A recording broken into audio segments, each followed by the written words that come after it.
La lectura que la Iglesia nos invita a reflexionar en este sábado al terminar la segunda semana de Pascua es la de Juan 6, 16 al 21. Les leo el texto.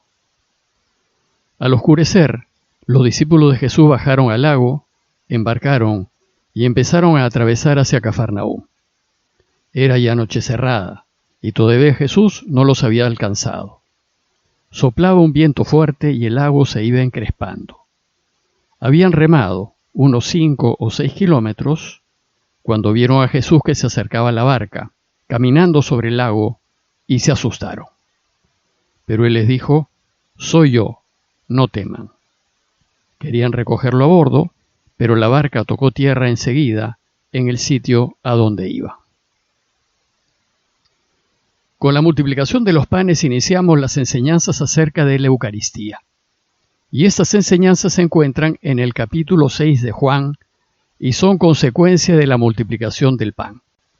Pero sucede que el texto de hoy sigue inmediatamente a la multiplicación del pan. ¿Y qué relación hay entre la multiplicación del pan y Jesús caminando sobre el agua? Como nota previa, les recuerdo que Juan organizó su evangelio en 2 grandes partes. La primera parte trata de los signos y la segunda de la pasión, muerte y resurrección de Jesús. Y vimos que la primera parte, la de los signos, está organizada en torno a 7 signos destinados a mostrar que Jesús es el Mesías esperado. Y en el estilo de Juan, cada signo suele estar precedido de una explicación o discurso. Bueno, pues la multiplicación de los panes fue el 4º signo que realizó Jesús. Y siguiendo la lógica de Juan, después debería venir la explicación acerca de la multiplicación. Sin embargo, antes de hacerlo, Juan introduce el 5º signo, que es el de Jesús caminando sobre el agua, y que es el texto que les acabo de leer. ¿Y por qué Juan nos presenta el 5º signo antes de explicarnos el sentido del signo del pan?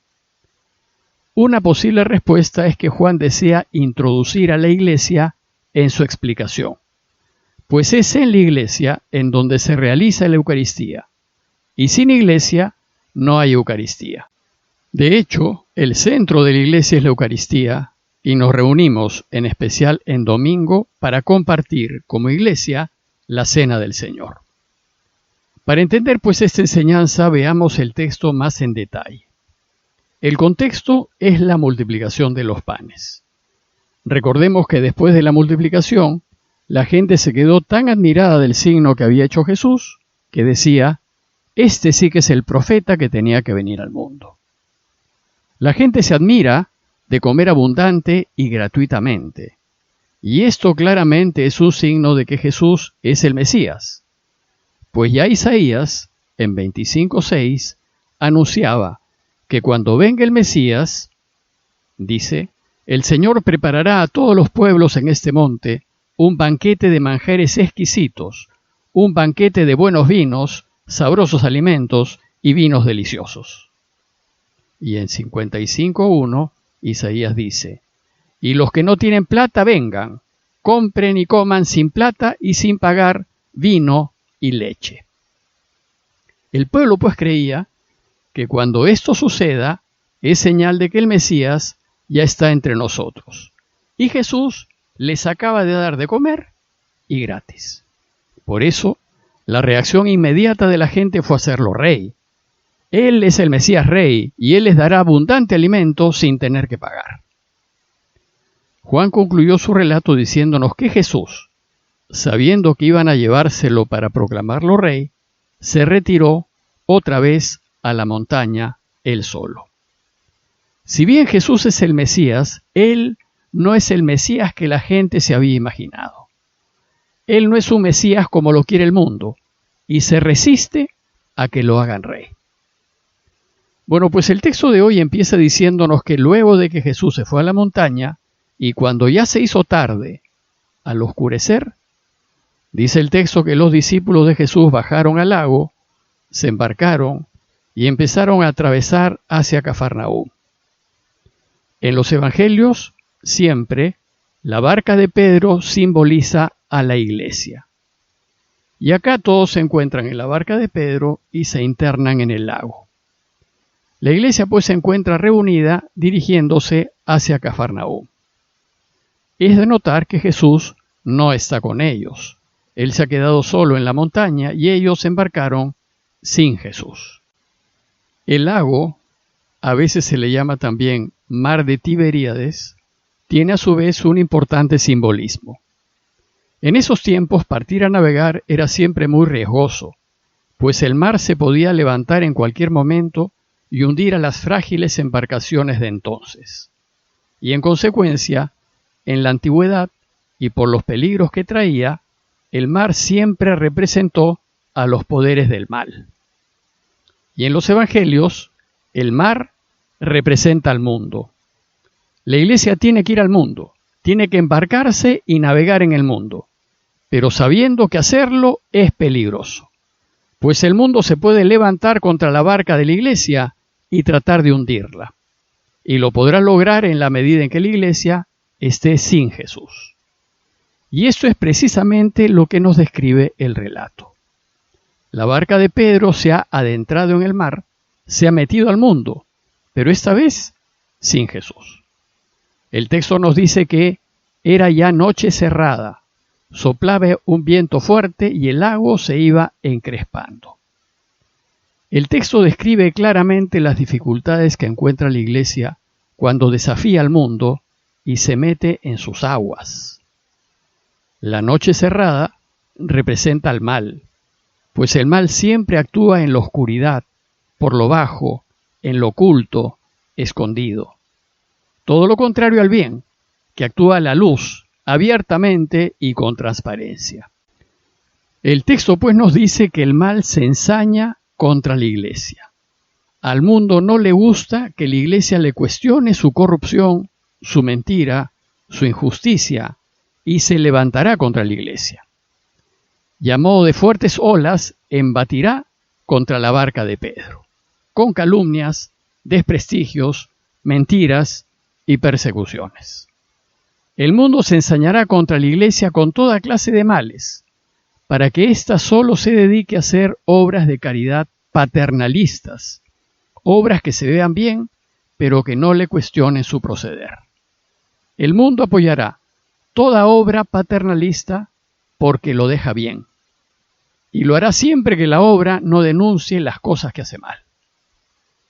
Bueno, pues sin dejar de reconocer los pecados y las deficiencias de la iglesia a lo largo de la historia universal demuestra que así ha sucedido en el tiempo, que la iglesia ha sido perseguida y que ha llevado al martirio a muchos cristianos. Luego el texto nos dice que solo había remado unos 5 o 6 kilómetros. Es decir, a causa de los ataques del mundo, la iglesia avanza lentamente, fatiga por seguir adelante. Y Juan, como adelantándose a lo que está por suceder, nos dice que todavía Jesús no los había alcanzado. Mientras tanto, Jesús, que se había quedado solo en la montaña, orando, no se había olvidado de sus amigos queridos, pues Dios nunca se olvida de su iglesia, en especial cuando ésta se encuentra en medio de la tormenta, sino más bien se acerca a ella para ayudarla.